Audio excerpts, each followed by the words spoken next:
análisis. Generación de ideas, la política, la sociedad y el país desde la visión joven. Y como todos los viernes en esta mesa de análisis nos acompaña el día de hoy en cabina Andrés Ortega, pero sin antes también decirle feliz año nuevo, Andrés, feliz Navidad, feliz todo. Feliz todo, Marco, a ti, a tu audiencia. Espero que hayan recibido muy bien el año a pesar de todo el ruido que se generó al inicio. Sobre todo este ruido, este estruendo, este movimiento de placas tectónicas políticas que ocurrieron en este año, en este inicio de año ya tan temprano. Pues el día 3 de diciembre comenzamos con un bombazo, con una noticia Literal. que cae de sorpresa en la madrugada. Capturan a Nicolás Maduro, el ejército de Estados Unidos, la DEA, entra y toma a Nicolás Maduro y lo tienen allá en Nueva York para darle esta audiencia, darle esta pues pena y tratar de encarcelarlo lo antes posible. Pero aquí el tema es, hay que verlo desde diferentes aristas. ¿Cómo te tomó esta noticia? Quiero conocer tu opinión sobre este tema porque ha polarizado a gran parte de la población la captura de Nicolás Maduro, unos que están a favor, unos que están en contra, pero quiero conocer tu visión, ¿qué es lo que viste con este tema? Bueno, de entrada mucho se ha dicho en torno a la información que genera el caso de la detención de Nicolás Maduro, porque es desde luego un tema bastante popular. Digo, todo el planeta entero está al tanto de lo que sucedió porque no fue un hecho inédito, la verdad. En tiempos recientes una invasión como tal de Estados Unidos a un país soberano pues causa ruido. Sin embargo, mucho se ha dicho al grado de resultar incluso irresponsable de estar opinando respecto a cuestiones que quizá del todo no conocemos, y yo quisiera partir desde esa premisa, y es que más allá de lo que yo pudiera opinar o de lo que alguien pudiera opinar respecto a lo que pasó en Venezuela, no podemos perder del enfoque central lo que realmente los venezolanos están viviendo. Y es, por un lado, lo que por décadas estuvieron sufriendo, y es 3.500 desapariciones forzadas, más de 800 presos políticos, estuvieron bajo el yugo de una dictadura por 26 años, y creo que reducir la discusión solamente al tema de la invasión de Estados Unidos es bastante injusto para los venezolanos, porque estamos dejando fuera de la discusión lo que realmente estuvieron sufriendo, que son los estragos de estar bajo el yugo de una dictadura. Es el mirar desde diferentes aristas, puntos de vista, no nada más quedarnos con esta visión desde aquí de México de, estuvo mal o no, estuvo excelente. Hay que mirarlo también desde la perspectiva internacional, desde nacional, desde Venezuela, qué es lo que vivieron o vivían desde antes para poder entender y no quedarnos simplemente con la fotografía y ver la película completa. Pero también para tocar estos temas, ya tenemos en la línea a el otro integrante de la mesa de análisis, a Alan Flores. Alan, ¿nos escuchas? Hola, sí, los escucho. Hola, Marco. Hola, Andrés. ¿Qué tal? Muy buenas Feliz tardes. año. Feliz año, Alan. Y a ver, empezamos fuerte con esta cuestión de la de Venezuela con Estados Unidos. Quería conocer también tu punto de vista, tu opinión al respecto sobre la captura de Nicolás Maduro y pues lo que conllevó a ello. Mira, pues yo soy internacionalista, estudié relaciones internacionales, entonces la verdad que para mí, para empezar, fue como volver a la universidad y acordarme de todo lo que me enseñaron, el derecho internacional, y aparte estaba despierto mientras sucedía eso, entonces fui viendo las noticias cómo iba ocurriendo, pues en medida de lo posible en vivo, ¿no? Y pues a opinión personal, yo creo que más allá de todo este tema de que Nicolás Maduro pudiera ser un dictador y cómo ha manejado el país en Venezuela, o sea, sí es algo de señalarse y reconocer, ¿no? Que no ha sido un manejo correcto. Creo que los venezolanos, como cualquier nación en el mundo, merecen más, pero también es válido señalar, es válido y legal señalar que la forma en la que se dio su detención parece que no está plenamente, no nomás apegada al derecho internacional, sino no está pegada al derecho americano, al derecho de Estados Unidos. Entonces, lo que vamos a ver es cómo ellos mismos están violando el principio de legalidad y el debido proceso que históricamente ellos han defendido en todo el mundo. Y esto es un elemento que no puede ignorarse. Lo señaló la presidenta, que México sostiene una postura de no intervención y respeto al derecho internacional, pero pues Estados Unidos, como lo hemos visto, no ha manejado una postura de apegarse a la ley internacional vigente. Y pues como vaya avanzando este proceso, se van a dar estas inconsistencias, a menos que haya modificaciones dentro de los reglamentos y las leyes de Estados Unidos, ¿no? Pero de inicio no es legal tanto en Estados Unidos como internacionalmente lo ocurrido. Es completamente, abres la puerta a que pueda sucedernos a nosotros y a cualquier país. Estados Unidos quiere venir a imponerse como el juez del mundo. Es importante lo que comentas, Alan, al respecto, porque hemos visto o vimos bastante en el siglo pasado la política exterior de Estados Unidos era la de ser la policía del mundo, como hemos visto que él interviene en los países pues a conveniencia, pues siendo una superpotencia tanto económica o militar, tiene o se siente, mejor dicho, con la suficiente autoridad, tanto moral, tanto de lo que tú gustes y mandes para intervenir en los países. Aquí la cuestión es, ya pasó el día de ayer con Venezuela, ya señaló a otros países, ya señaló a Colombia, ya señaló también a Dinamarca en el territorio de Groenlandia, y ahora sale otra noticia que también va a iniciar esta intervención terrestre en México.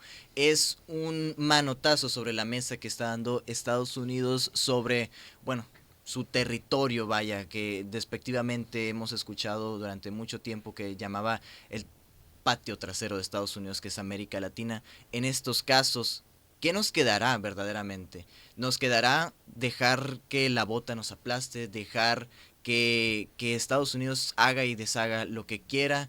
Las potencias extranjeras, bueno, potencias del otro lado del mundo como China y Rusia, ¿qué papel podrían jugar? ¿Qué podríamos nosotros como México hacer en estos casos con esta ya violenta intervención que puede y va a ser ya amenazado, y vimos que ya lo puede realizar Estados Unidos? ¿Qué nos depara, Andrés? Mira, creo que no, el hecho de estar hasta cierto punto contento de que una dictadura haya terminado como la de Nicolás Maduro, desde luego que no significa o no es sinónimo de apoyar una intervención tal y como se señalaba, que rompe toda ley internacional, no garantiza el respeto irrestricto a la soberanía de un país. Sin embargo, mi punto iba más allá del concepto de la soberanía, porque para hablar de soberanía y para hablar del principio de la autodeterminación de los pueblos, tenemos que hacerlo partiendo desde el concepto de la democracia misma. Entonces, creo yo y estoy convencido de que Venezuela no estaba en ese supuesto. Venezuela no podía autodeterminarse porque estaban bajo el yugo de una dictadura, tal como lo hay que señalarlo.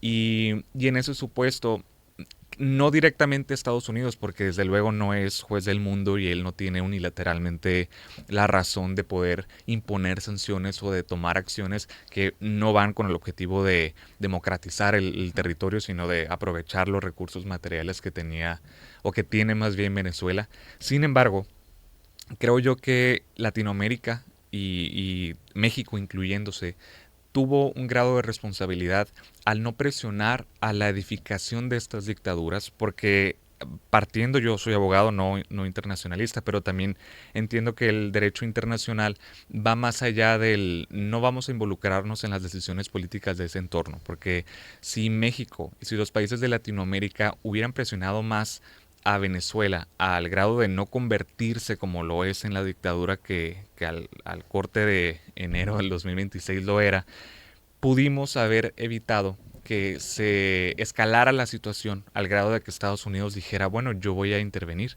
Entonces, me parece muy irresponsable que ciertos personajes políticos estaban haciendo al llamado a que todo volviera a la normalidad, a que regresaran a Nicolás Maduro al territorio para que pudiera seguirlo gobernando bajo la estructura de una dictadura. Y creo que ese es el enfoque principal. Reconocer primero que Venezuela atravesaba una crisis económica enorme, una crisis política del mismo modo, y partiendo de eso, ¿qué es lo que tenía que pasar en Venezuela para que dejara de ser una dictadura? Porque si hablamos de las elecciones, ya vimos que fueron robadas, ya vimos que no hubo piso parejo, entonces esa debería ser la discusión. ¿Cómo los estados que le rodean a Venezuela pudieran haber influido para que no se edificara la estructura política que estaba en ese momento?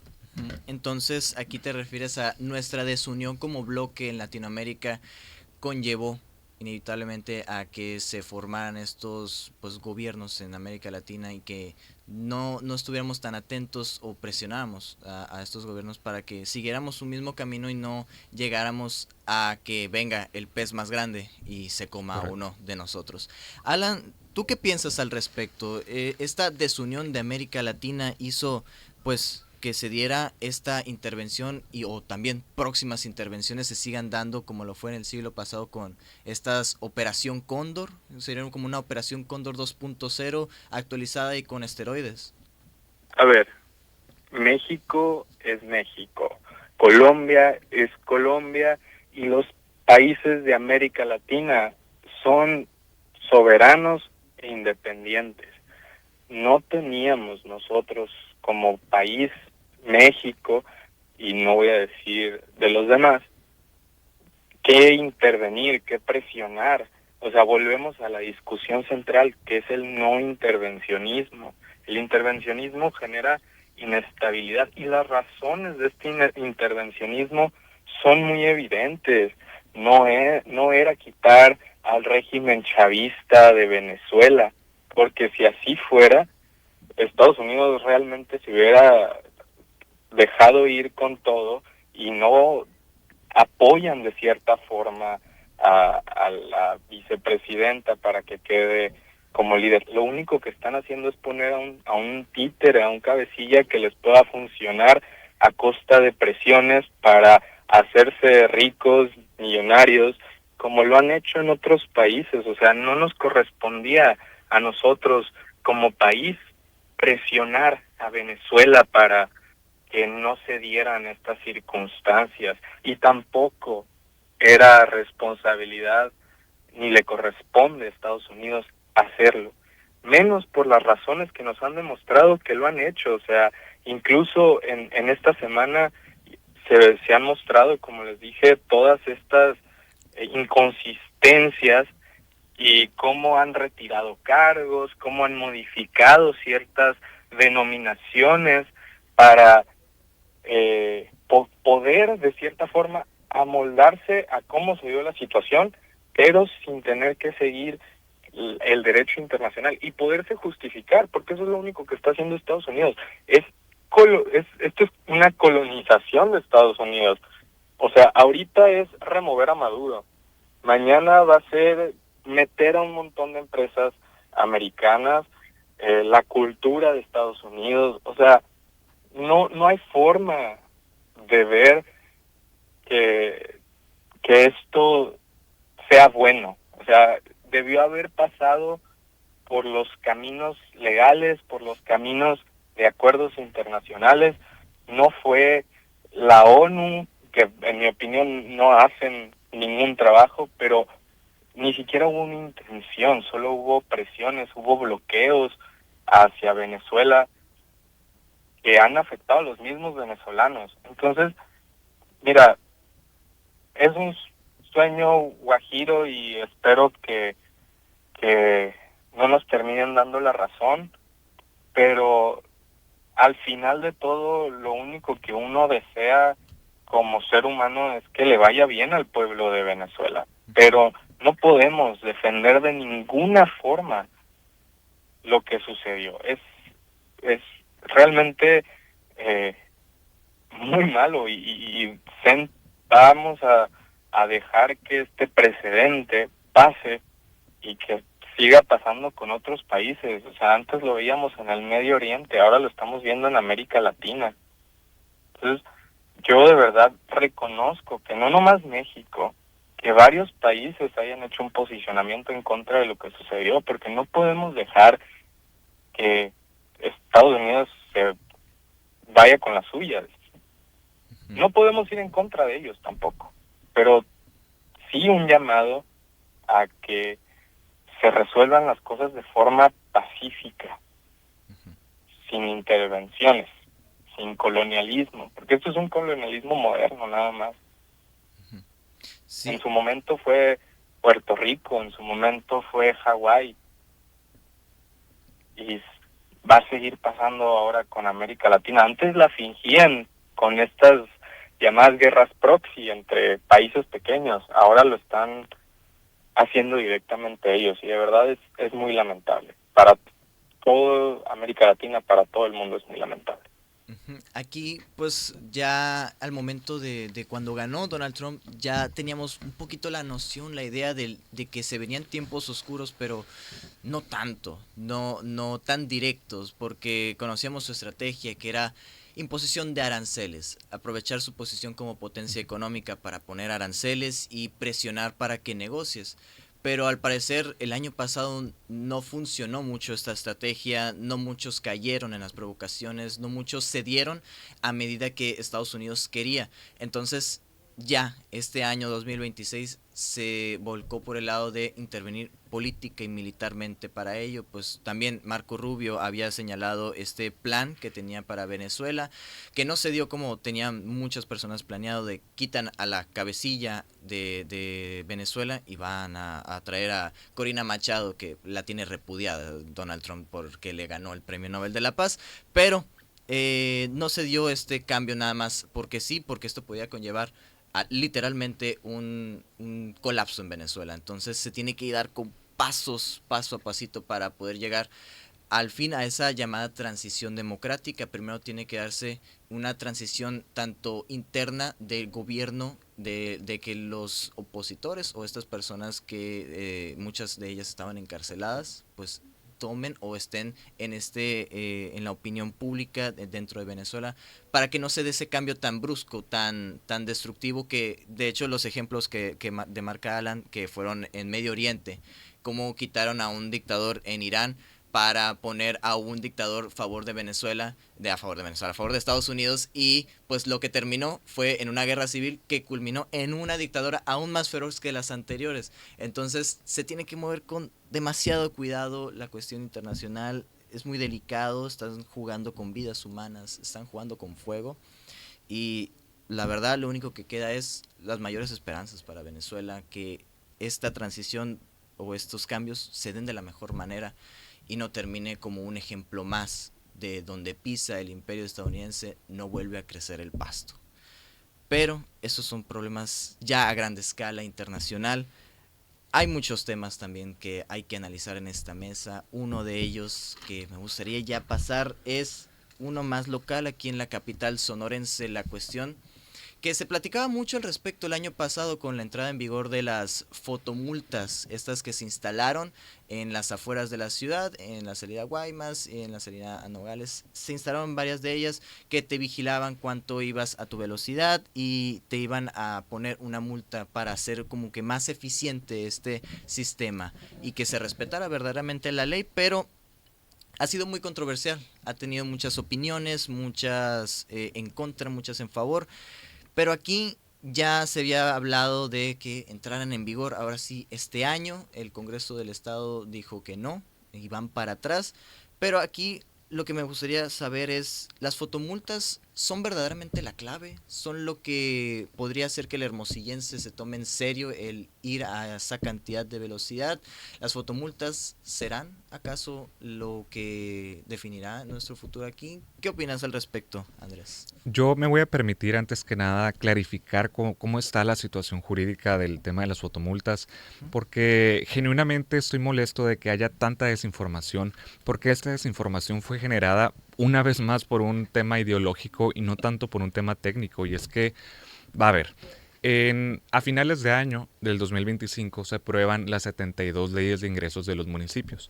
¿Qué quiere decir esto? Que en cada ley de ingresos vamos a ver cómo los municipios ven cuánto dinero van a recaudar justo a raíz de conceptos de multas, de impuestos, etcétera, ¿no?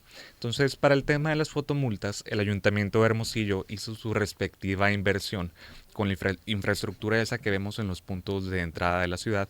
Sin embargo, para que pudiera ser legal la aplicación de la sanción, tiene que pasar primero por su ley de ingresos. Ahora, ¿cuál fue el punto de quiebre?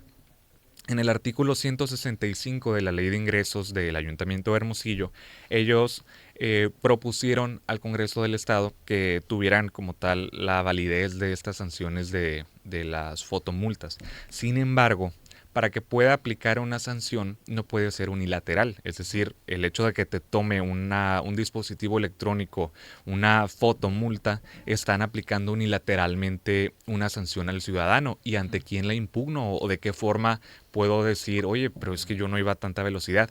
Entonces, ¿qué fue lo que hizo el Congreso del Estado?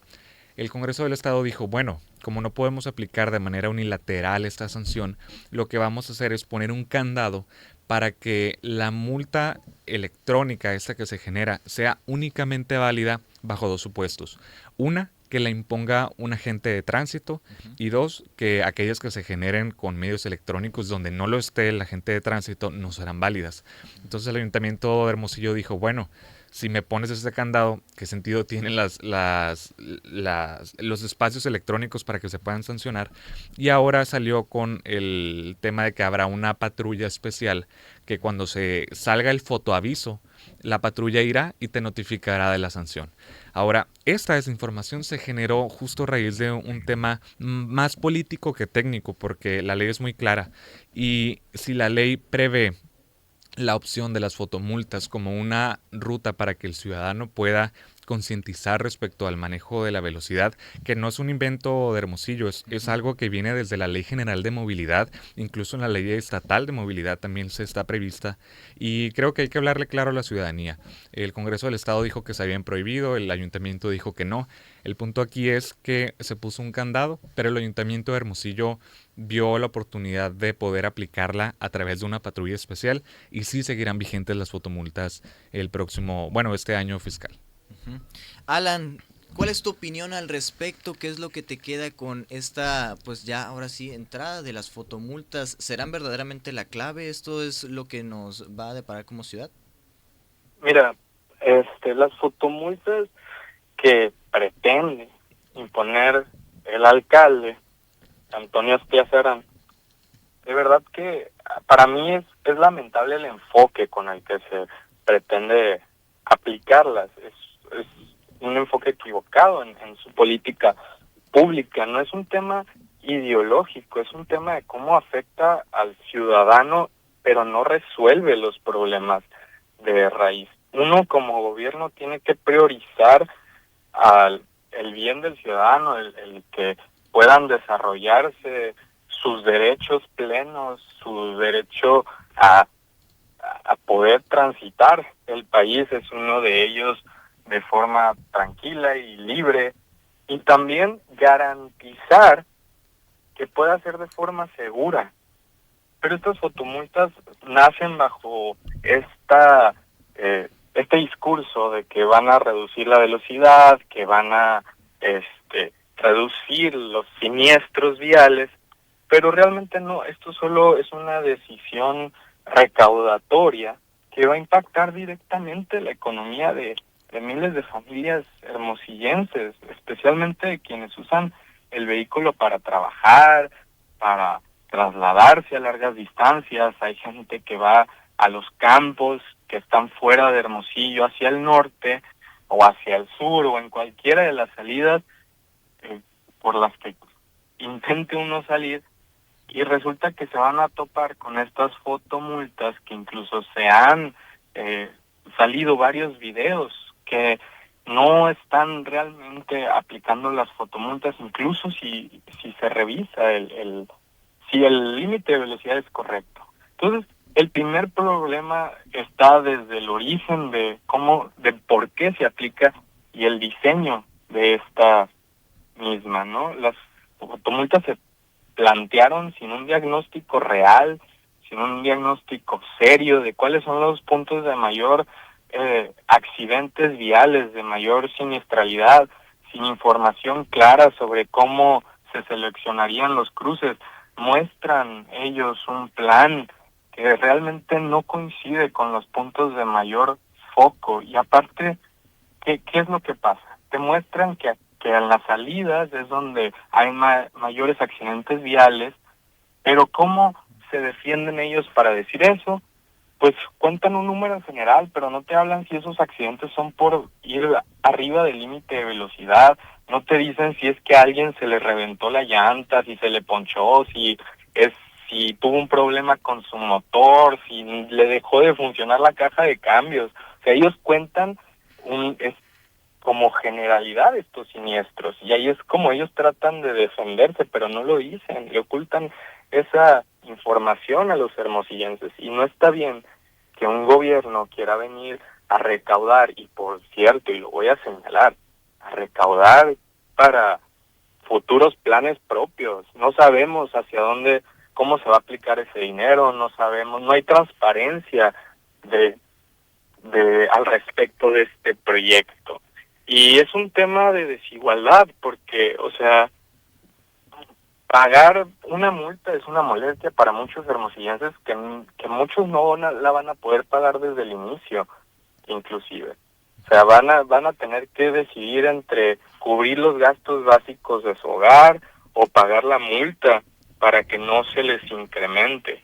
Realmente no están teniendo una visión correcta de la aplicación de estas, y no están pensando en el bienestar social de las y los hermosillenses, están pensando en el bienestar económico, ni siquiera bienestar, están pensando en la recaudación simplemente, y eso no es correcto, de verdad, es muy lamentable. Aparte que va a generar desconfianza de las y los hermosillenses, como en unos puntos sí se aplica, como en otros no, y yo he pasado muchas veces por estos espacios donde están las fotomultas. Hay gente que le baja la velocidad, se pasa las líneas hasta donde llega el límite de la fotomulta y agarra 70, 80, 100 por la calle. O sea, dime eso, ¿cómo va a reducir? O sea, no, el problema no es que en un punto bajen la velocidad, el problema es de cultura. Si quieren realmente evitar y disminuir los siniestros viales por accidentes de choque, de impactos, no de que se les ponchó la llanta, tienen que hacer un trabajo de prevención, de cultura vial, de reforzar la forma en la que se otorgan las licencias, de ser realmente aplicar la ley, que los oficiales no sean corruptos, que los oficiales no te estén pidiendo mordida. O sea, de verdad es muy lamentable y eso es culpa del oficial como del ciudadano que pide aplicarlo. Entonces es un tema cultural que se debe de tratar desde la prevención, desde la enseñanza, desde la aplicación correcta de la ley, no desde un pensamiento recaudatorio. Entonces, eso Realmente sería las tu fotomultas opinión. no van a garantizar la reducción de accidentes. No lo han hecho en otras ciudades. ¿Por qué en Hermosillo iba a ser diferente? Hay muchas cuestiones ahí sobre la cuestión de fotomultas. Ya pues estaremos viendo si esta es una medida que verdaderamente va a impactar o se quedará simplemente como un proyecto más. Pero ya cuando veamos más resultados estaremos en esta mesa para analizarlo más a profundidad sobre estos temas. Alan, Andrés, muchísimas gracias por acompañarnos el día de hoy en esta mesa de análisis. El gusto es mío, Marco, y te mando un saludo, Alan. Igualmente a los dos, espero verlos de frente en la siguiente. Así va a ser, aquí te tendremos la siguiente semana con el favor de Dios. Muy bien. Así es, saludos. 1:47, usted está en Sonora Noticias PM, vamos a ir a una pausa y volvemos con más información. Sonora Noticias